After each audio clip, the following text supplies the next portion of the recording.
Disyembre 11, 1978, isang gabi na tila karaniwang lumipas para sa maraming tao sa Chicago, ngunit para sa pamilya ni Robert Piest, ito ang simula ng isang trahedya. Ang 15 taong gulang na binatilyo ay huling nakita sa labas ng isang pharmacy matapos makipag-usap sa isang kontraktor para sa isang potensyal na trabaho. Ang kontraktor na yon ay si John Wayne Gacy, isang respetado at aktibong miyembro ng komunidad.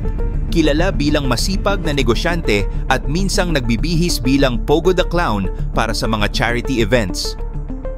Ngunit sa pagkawala ni Robert, unti-unting lumitaw ang mas madilim na bahagi ng kwento. Habang iniimbestigahan ng mga pulis ang kaso, nagsimulang maglaho ang fasad ni Gacy. Isa-isa nilang natuklasan ang nakakakilabot na katotohanan, mga pahiwatig ng hindi mabilang na misteryosong pagkawala na mag-uugnay sa kanya sa isang serye ng karumal-dumal na krimen. Paano nga ba nagawang maitago ni John Wayne Gacy ang isang nakakatakot na lihim sa likod ng maskara ng pagiging mabuting tao? Pero bago po ang lahat, baka pwedeng pa-like and subscribe ang video na ito dahil napakalaking bagay na ito sa aming content creators. Maraming salamat po. Si John Wayne Gacy, kilala bilang The Killer Clown, ay isa sa mga pinakakilalang kriminal sa kasaysayan ng Amerika. Sa likod ng ngiti ng kanyang clown makeup ay nagkukubli ang isang madilim na lihim. Isinilang noong 1942 sa Chicago, lumaki siya sa ilalim ng pang-aabuso ng kanyang ama, isang sugat na nag-iwan ng malalim na bakas sa kanyang pagkatao. Sa panlabas, si Gacy ay isang huwarang miyembro ng komunidad, isang masipag na negosyante, mapagmahal na ama at aktibong bahagi ng kanilang simbahan. Ngunit sa kabila ng kanyang magalang na imahe, nagsimulang lumabas ang kanyang tunay na pagkatao. Sa maskara bilang Pogo the Clown, nagawa niyang akitin ang tiwala ng mga tao habang tinatago ang kanyang madilim na plano. Hanggang isang araw, lumitaw ang natutulog na halimaw sa kalooban niya. Nang isang di inaasahang pagkakataon, ang pumukaw sa kanyang pinakatatagong kasamaan. Isang 16 na anyos na binata ang una niyang biktima, si Timothy McCoy. Madaling araw ng Enero 3, 1972, sa Greyhound Bus Terminal ng Chicago, nagkakilala ang dalawa. Si Timothy ay naghihintay lamang ng kanyang susunod na biyahe patungong Nebraska para puntahan ang kanyang ama. Sa kanyang likas na karisma at galing sa pakikisalamuha, madali niyang nalinlang si Timothy. Inalok niya ito ng pagkain at pahingahan sa kanyang tahanan, isang alok na tila inosente ngunit naglalaman ng mapanganib na intensyon. Napapaniwala niya ang binata na ito'y ligtas, ngunit pagdating sa bahay ni Gacy, unti-unting lumantad ang tunay na plano ng halimaw na nakangiti. Wala namang nangyari nang makarating sila sa bahay nito. Malugod niya itong pinakitunguhan hanggang sa makatulog ang binata. Pero nang sumunod na araw, isang hindi inaasahang pangyayari ang naganap. Nagising si Timothy na masigla, maganda ang tulog dahil sa komportableng tulugan. Nagpunta ito sa kusina, dala na rin sa sinabihan siya ni Gacy na dumiretso na ito doon at mag-agahan. Pero nang abutan niya ang binata na may hawak na kutsilyo, iba ang pumasok sa isip ni Gacy. Biglang inisip nito na nasa panganib siya. Sa isang iglap, sinunggaban niya ang kutsilyo mula kay Timothy at paulit-ulit niyang sinaksak ito. Napaimpit ang binata at humiyaw ito sa sobrang sakit. Nakasigaw pa ito ng tulong, pero kahit umabot pa ito sa labas ng bahay ni Gacy ay walang nakarinig dito. Habang nakahandusay ang duguang katawan ng binatilyo, isang kakaibang damdamin ang bumalot kay Gacy, hindi lang takot kundi isang twisted na uri ng kasiyahan.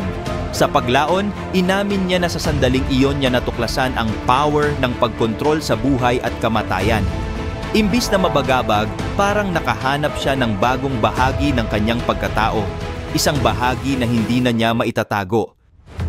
Noong naganap ang unang pagpatay ni John Wayne Gacy kay Timothy McCoy, ang kanyang asawang si Marlene Myers at ang kanilang 2 anak ay wala sa bahay. Matapos ang pagpatay, dinala niya ang bangkay ni Timothy sa ilalim ng kanyang bahay at inilibing sa crawl space. Sa halip na magsisi, naramdaman ni Gacy na kaya niyang ulitin ang ginawa at gawin itong bahagi ng kanyang bagong sikretong pagkakakilanlan. Sa kabila nito, nagawa pa rin niyang magpatuloy sa kanyang buhay na parang walang nangyari, na parang ang gabi ng karumal-dumal na krimen ay isa lamang panaginip. Ang pagpatay kay Timothy McCoy ang nagsilbing unang hakbang ni Gacy sa landas ng kasamaan. Mula rito, unti-unti niyang pinaghusay ang kanyang paraan, naging mas maingat at mas manipulahin. Ang kanyang tahanan ay naging saksi sa sunod-sunod na krimen, at ang kanyang ngiti, ang ngiting nakikita sa kanyang clown makeup, ay naging simbolo ng kanyang kakayahang magkubli sa harap ng lahat. Isa-isa niyang pinatay ang kanyang mga biktima sa paraang nakakapangilabot. Halos sinasadya niyang gawing laro ang karahasan. Ang strangulation gamit ang lubid ay nagiging bahagi ng kanyang ritual, isang madilim na kasiyahan na tanging siya lamang ang nakakaunawa. Ngunit higit sa kanyang brutalidad, ang talagang nakakasindak ay ang husay niya sa pagtatago ng kanyang mga krimen. Sa ilalim ng kanyang bahay sa Norwood Park, nagmistulang libingan ang crawl space, kung saan isa-isang inilibing ang mga walang buhay na katawan ng kanyang mga biktima.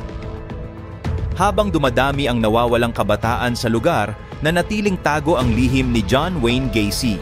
Sa labas, siya ay larawan ng isang respetadong miyembro ng komunidad, isang taong madalas makikitang naglilingkod bilang volunteer, dumadalo sa mga event kasama ang mga politiko at nagpapakita ng kaaya-ayang ugali. Walang sino man ang mag-aakala na sa likod ng mga pader ng kanyang bahay, nagkukubli ang isang halimaw na sistematikong winawasak ang mga buhay ng kanyang mga biktima. Ngunit tulad ng lahat ng lihim, ang sa kanya ay unti-unting nabunyag. Noong 1978, isang binatilyong 15 taong gulang, si Robert Piest, ang nagdala ng atensyon ng mga autoridad kay Gacy. Nang gabing iyon, si Robert ay naghahanap ng karagdagang kita upang makatulong sa kanyang pamilya. Sa isang pharmacy, nilapitan siya ni Gacy at inalok ng trabaho sa kanyang construction business. Ang alok ay tila isang oportunidad na hindi kayang palampasin, isang hakbang patungo sa mas magandang kinabukasan. Ngunit sa likod ng ngiting iyon ni Gacy, nagkukubli ang isang madilim na plano. Sa simpleng alok na iyon nagsimula ang bangungot. Pinayuhan ni Gacy si Robert na sumama sa kanya upang pag-usapan ng trabaho. Sa una, tila normal ang lahat, isang mabait na estranghero na nag-aalok ng oportunidad. Ngunit nang tumawid si Robert sa pintuan ng bahay ni John Wayne Gacy, tila ang ordinaryong alok na trabaho ay naging isang paglalakbay papunta sa dilim. Sa loob ng bahay na tila tahimik ngunit puno ng nakatagong kasamaan, sinimulan ni Gacy ang kanyang karaniwang laro ng kontrol at takot. Sa pamamagitan ng kanyang magic trick, ipinakita ni Gacy kay Robert kung paano gumagana ang mga posas, isang tila inosenteng pagtatanghal na may nakatagong bitag. Sa sandaling kumapit ang malamig na bakal sa mga pulso ni Robert, nagbago ang lahat. Ang maluwag na ngiti ni Gacy ay napalitan ng isang halimaw na anyo. Walang habas na sinakal ni Gacy si Robert, ang mga huling sigaw ng binatilyo ay nalunod sa loob ng 4 na sulok ng bahay. Sa bawat minuto, ang terror na nadarama ni Robert ay umabot sa sukdulan, ngunit ang kanyang mga pagsamo para sa awa ay walang sagot. Sa mata ni Gacy, siya ay isa lamang karagdagan sa listahan ng mga kaluluwang kinuha niya. At tulad ng mga nauna, si Robert ay naging isa na namang bangkay sa madilim na crawl space sa ilalim ng bahay. Habang dahan-dahang inililibing ni Gacy ang katawan ni Robert, nanatiling malamig ang kanyang ekspresyon na parang walang nangyari. Ngunit hindi niya alam ang pagkawala ni Robert ang magpapasimula sa pagbagsak niya. Agad na nag-report ang pamilya ni Robert sa mga pulis nang hindi ito nakauwi sa kanila matapos magpaalam na sasama kay Gacy. Dito na nagsimula ng investigasyon. Habang iniimbestigahan, napansin ng mga autoridad ang mga inconsistencies sa kwento ni Gacy at ang kanyang hilig na umiwas sa kanilang tanong. Dahil dito, kumuha ng search warrant ang kapulisan para sa kanyang bahay. Dito na nadiskubre ang ilang personal na gamit na nauugnay kay Robert, at iba pang ebidensyang nagpapakita ng kanyang koneksyon sa pagkawala ng mga kabataan. Ang tunay na pagbagsak ni Gacy ay dumating nang sa ikalawang search warrant, natuklasan ng mga pulis ang nakakakilabot na katotohanan, mga labi ng mga tao na nakabaon sa ilalim ng kanyang bahay. Ang matibay na ebidensyang ito ang nagpatunay sa kanyang mga krimen at tuluyang nagdala sa kanya sa hustisya. Noong Disyembre 21, 1978, isinagawa ang mas malalim na pagsusuri sa bahay ni Gacy. Sa pagkakataong ito, pinuntirya ng mga investigador ang kanyang crawl space matapos marinig ang mga ulat na umaalingasaw ang kakaibang amoy mula rito. Sa kanilang paghuhukay, natagpuan ang mga labi ng mga biktima, mga kalansay at katawan na natagpuan sa masikip na espasyong iyon. Sa bawat paghuhukay, nadiskubre ang mas marami pang katawan na nagpapatunay ng dami ng kanyang naging biktima. Ang kwento ni John Wayne Gacy ay nagpapaalala sa atin na ang kasamaan ay maaaring magtago sa pinakakaraniwang anyo. Kung gusto mo ng higit pang nakakakilabot na kwento, i-like ang video, mag-subscribe at i-click ang notification bell. Hanggang sa muli!